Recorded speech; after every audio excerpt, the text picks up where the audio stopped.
6 right, long 6 right, 30.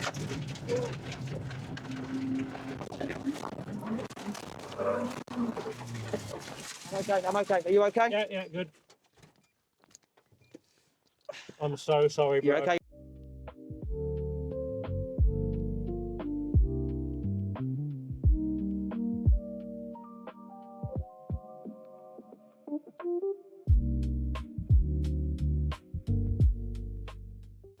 Welcome back to the workshop then. As you'll see, the car is definitely worse for wear. There is not a lot left of the front end that I'd spent 70 odd hours rebuilding, unfortunately. Of course, it would be the same corner. But as you can see, the front end crash structure has obviously taken the brunt of it. Amazingly, the radiator is still holding water somehow, despite it being very interestingly shaped. So shout out to Phoenix Radiators, because clearly it's built very well, whoever put that one together. Interior has gained quite a lot of leaves, grass, mud, and of course broken glass. Generally, it's fairly well together in here still. Roof is obviously taking a bit of a battering. You will see that there's a gap above the roll cage on this side, and on the other side over there, there is no such gap. The roll cage in the corner has actually slightly bent up there, which I'll show you in a second, but that means that basically the shell and the cage are pretty much useless at this point because the main hood itself has been damaged. So sadly, it's not great news for the Corolla, it seems. Similar story at the back. We have took some of the tools out already just so we could get a few bits and pieces out of the way before we started doing any stripping. But lots of mud, lots of glass, not much else, I would say, is probably the short answer. Back end has also taken a good hit, as you can see. The roof has obviously caved well in. Equally, the rear quarter has also took a bit of a pounding. Now that we've got it up on the jacks and we've took the wheels off, we've also noticed that this rear suspension is quite badly out of line. Now that could be the subframe, it could be everything else as well. It certainly looks like the subframe is at fault partly, but whether that extends to struts, lower arms, anti-roll bar, etc., we will find out shortly. But you can see from the angle of that clearly it is a long way out. Glad I put new brake pads on the front and rear, but there we go. Clearly not good enough to stop George on his mission to destroy the car. So I think next steps for us here then is let's start stripping the vehicle. Let's see what we can get out of it that's of any use. And then we will understand whether we've got enough parts to make another car or not. I suspect it won't be worth reshelling this car, given that we already have the Swift, but we'll at least get it apart. Let's get some fluids out of it. Let's see what we find. And then we'll decide from there whether it's going to be just a part out or whether we're going to reuse some bits and try and build another car. Massive shout out to Makita again. Even more tools, impact sockets, batteries, a nice little 40-volt impact to go in the back of our race car. And we've actually got one to use again, of course. But also big battery reset, cold cut saw to help us cutting away some of the structure. First thing to attack them, we're going to get this interior stripped, get the seats out, get as much out as we can that we can save in here. Hydro handbrake, intercom, some of the wiring bits, camera mount, power inverters and all the bits of wiring for that. We've got the transponder, we've also got roof vent and a few other bits, like I said, like intercom and stuff that we'll try and save. But we'll get into that, get the seats out and we'll start stripping.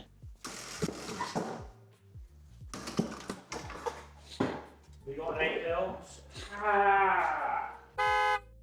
It's a horrible environment to work in, isn't it? Seats are out, gives us a bit more space to play with, and as you can hear, George is already hurting himself, so calm as a bitch, I guess.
Bit of a sit rep then, lunchtime. Interior's not far away now. We've got the dashboard to come out and a few bits of actual driver controls and the final bit of wiring loom, but everything else, as you'll see, is now out. Windscreen, as you've seen, is also out. So I've started to cut the front end away. You can hear our friend who's just come and joined us, who's hidden up in the rafters somewhere. But I've cut away the front cross member just to make our life a lot easier. It means we can get to all this loom, took the rad out. I'm now going to start draining all the fluids out the engine, and then we can hopefully start to get that out today. That would be a good milestone to get ticked off. As you've seen, we took the windscreen out just to make getting the dashboard out a lot easier. They also won't take the shell at the local recycling centre with glass in it, so we've had to get all the glass out. Here's our little friend lot, as I said, come to join us in the car. Maybe it's a good luck charm, who knows? Maybe he's just here to collect the scrap metal. That's what his name is. Ewok.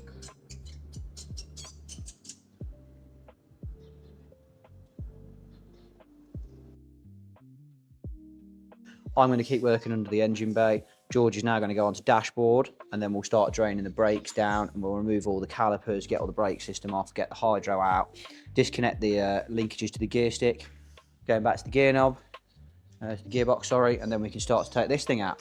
So that'll probably wrap us up for the day by the time we've got all that stuff done, but at least that's a good nudge then on the car being stripped, and it's just down to really suspension and shell.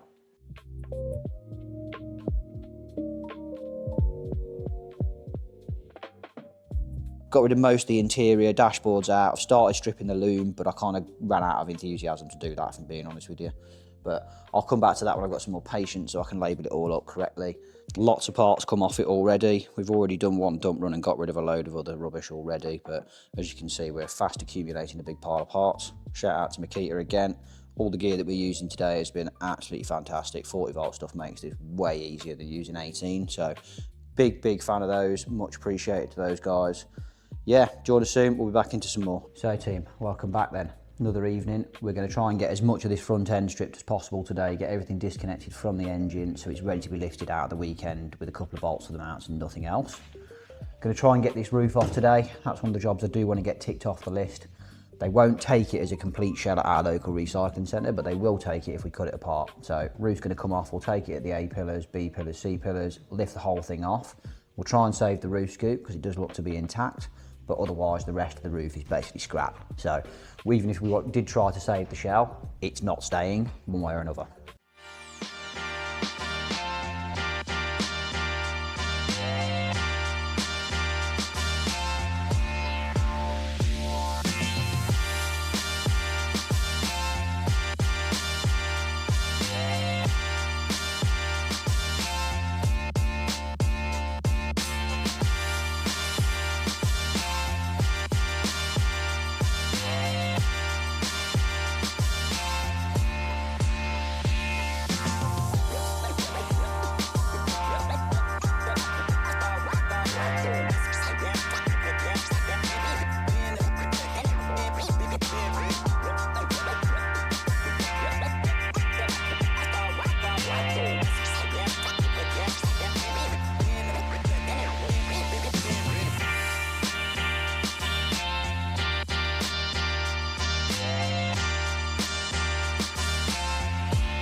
Well, we have been busy this evening, albeit I didn't end up doing much on the engine as I did originally say, but we have one Corolla Superleggera. Nice and lightweight now, there's no roof on it. I did have to cut a couple of bits of the cage out to get to some of the A-pillars to cut them out nice and easily, because that saw, as you can see down here, whilst a beast, is not small, to say the least. It is not small, but fantastic bit of gear, and the 8 amp hour battery, I've barely even touched it in all these cuts. So that's a bonus. We've obviously stripped most of the wiring loom out, as you can see. Not a lot of that left now. What we have got left is tagged up, ready to be sold on with the engine. So we have been tagging it for everything as we went. Now, you'll see I've cut the roll cage. There is a reason for that. The cage has been condemned. So on the day of the event, once we'd had the bump, we were then taken to Service Park and we went and saw the FIA crash inspectors and also the scrutineer. Now the top right hoop up here, that corner section there was touching the roof and it's slightly kinked. You can't really tell now the roof's off. You can maybe see that it's sat slightly out of level with the other side, but suffice to say, that corner is bent, so the cage is scrap, hence why we've cut the roof off and why I'm not bothered about cutting through the cage. We will keep this bar, the diagonal, and probably the door bars on either side as well, on the basis that they're going to be used to beef up our roll cage in the Swift, because after adding a bump, I want more roll cage. More roll cage, more roll cage, and more roll cage. But as you can see, the car now is majoritively stripped. There's a couple of bits left. Rear bumper's lunched, so I'm not really too worried about that. As you'll see, it's kinked right up there. So not an issue, but we will be getting the rest of the interior stuff, loom and everything else out in the next part. So I'll see you shortly and we'll get into that.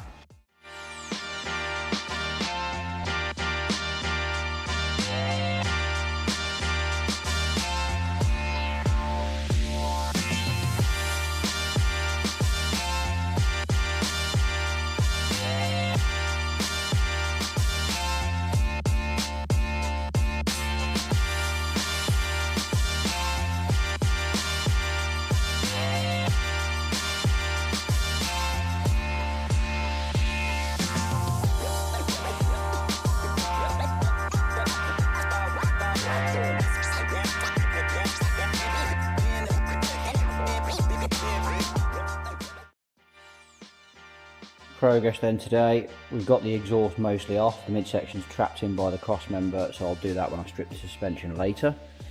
Most of the electrics now are disconnected. As you can see, all this loom on the top. I took the intake off completely so I can get down to the bits underneath. I've disconnected the alternator already. I haven't quite done the starter motor, which is just hidden down here. All this side of the loom now is all loose, everything is disconnected. Took the clutch sleeve off down here as well, just to make my life a little bit easier. Gear linkages are disconnected now as well. As you can see, they're ready to be pulled through into the car now. They were connected down here, and I've managed to get the slide pins out and not break them, so that's a result. Speedo drives out. So really, it's fuel pump, pull the linkages through.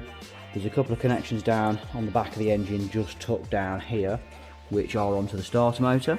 And otherwise, I think everything then is disconnected from the engine, ready to come out tomorrow. So that's looking good. Roof's obviously come off. I had to cut a few bits of tube out to get to some of the roof areas to cut them away, but I also took some of this tube and is going into the Swift. So we're going to have some more cage for the Swift out of this as well. Going to focus my last bit of energy today. Gear shifter out so I can pull the linkages through. Disconnect the bit with the link where you can see just buried down in here. So I'm going to get the ECUs out of there, because then I can pull the gear linkages through. Might free up a little bit more loom as well while I'm here, but probably only another half an hour or so and it's time to call it a day. But then I'll be back tomorrow, we'll get the engine out, and then I can start looking at fuel tank and doing the suspension.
Well, that's the engine and gearbox out. Did fight me a little bit in the end, but we did get there, albeit with a few bits of swearing, which you won't hear because it's probably not broadcastable. But suffice to say, the engine and gearbox is now out.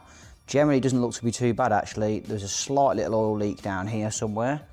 Looks like it's around this sensor here, but otherwise, it looks to be pretty good. There's a few bits of coolant that have leaked on the gearbox end just as I pulled it out, but the rest of it looks to be okay, which is good.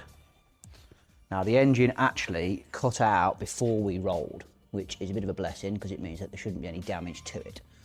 But back of the engine looks pretty clean. So I would say we've only really got one oil leak, which on an otherwise good engine is not bad, considering it's been in there for a while. Albeit the engine was rebuilt probably about 3.5 years ago.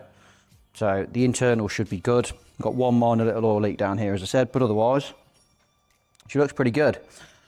Right, well, I better have a bit of a tidy up because I've made rather messy workshop after doing all this, but it's looking way better now. We are a lot closer. It means I can get the steering rack and a few of the bits out that were trapped in by the engine and really just awkward to access.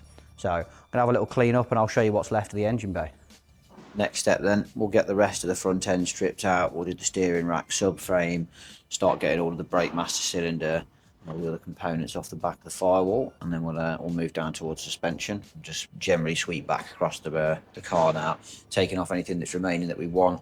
I'll probably leave the wiring loom till last, till everything is out of the way, just to make my life a bit easier. But yeah, as you can see, give everything a good clean once we bring it out, but generally everything in here, down here, looks straight. Front chassis leg, less so, I think it's fair to say. But the rest of the suspension and steering looks good in the front end, which is a bonus at least.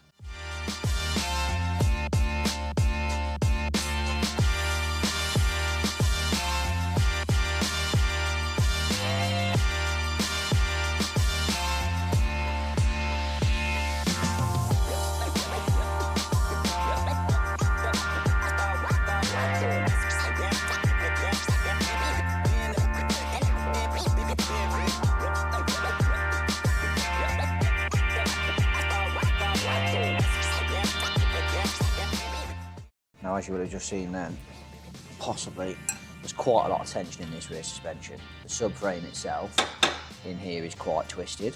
So I've took the bolt out of this top section easy enough.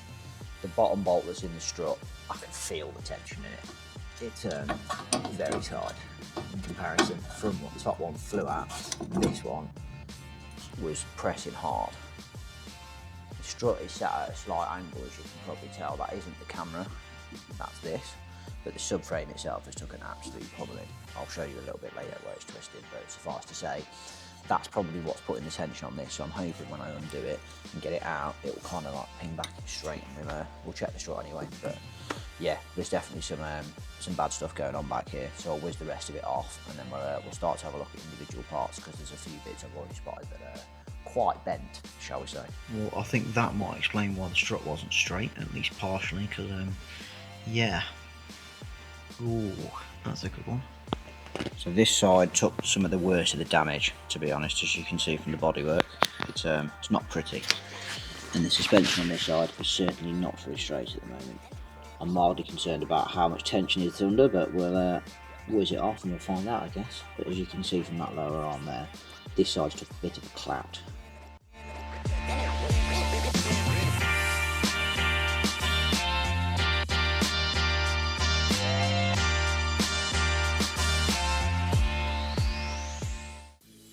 Well, we've certainly been busy. We've taken the car from looking like this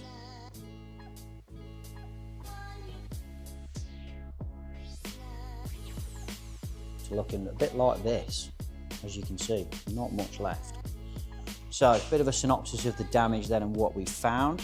As you can see from this front corner, the chassis leg is pretty damn munted. It is obviously nowhere near where it used to be, for reference. This is the other side, as you can see, relatively straight. Not so great over this end. The whole leg is twisted, it's kinked all the way back up to this engine mount. Luckily, it's just past the mount, so the engine itself didn't move, which is a blessing. But as you can see, the inner wheel arch is not any prettier.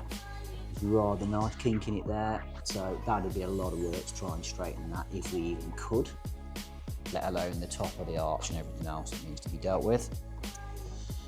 Interior have now pretty much fully stripped. I've got a little bit of loom stripping left to do, but I'm not going to bore you with the details of me taking a few cables apart and putting them back together again.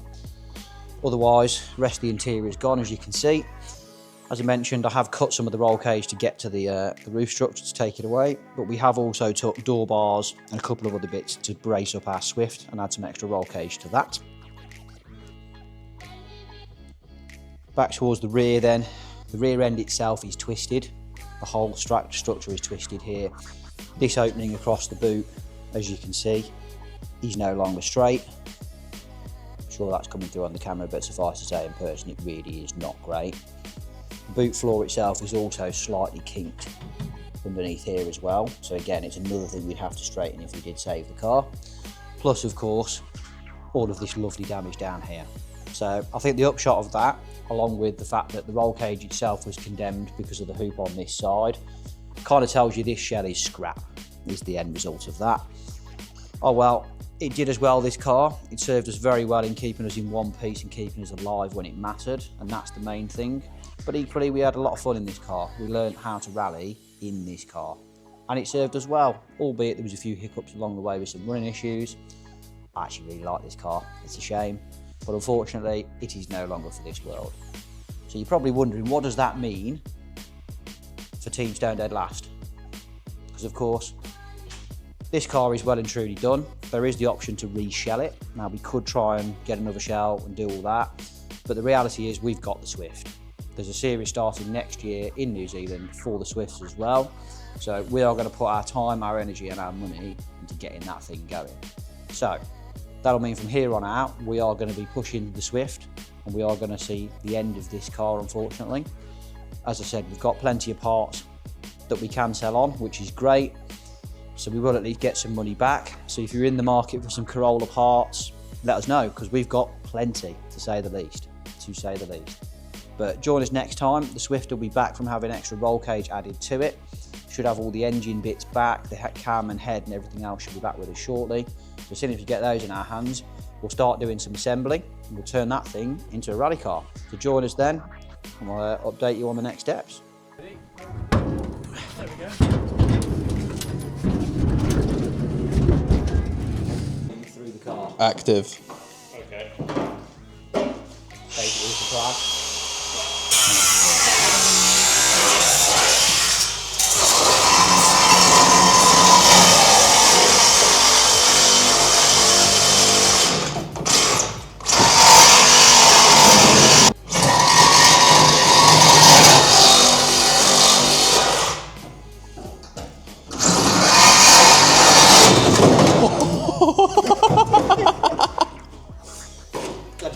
Only the highest fucking factors of safety here. It's safer out of the car, therefore it must go. Yeah, you go. Oh, I need to get that plug. Hang on. You got it? Oh, strong man. Look at him go. Oos, oos. What are you doing, Jorge? Taking these gloves off because they're fucking useless. They've got holes in them. Here. Precision engineering is going on here. Look at this. No cut wires. Lots of cut wire inside.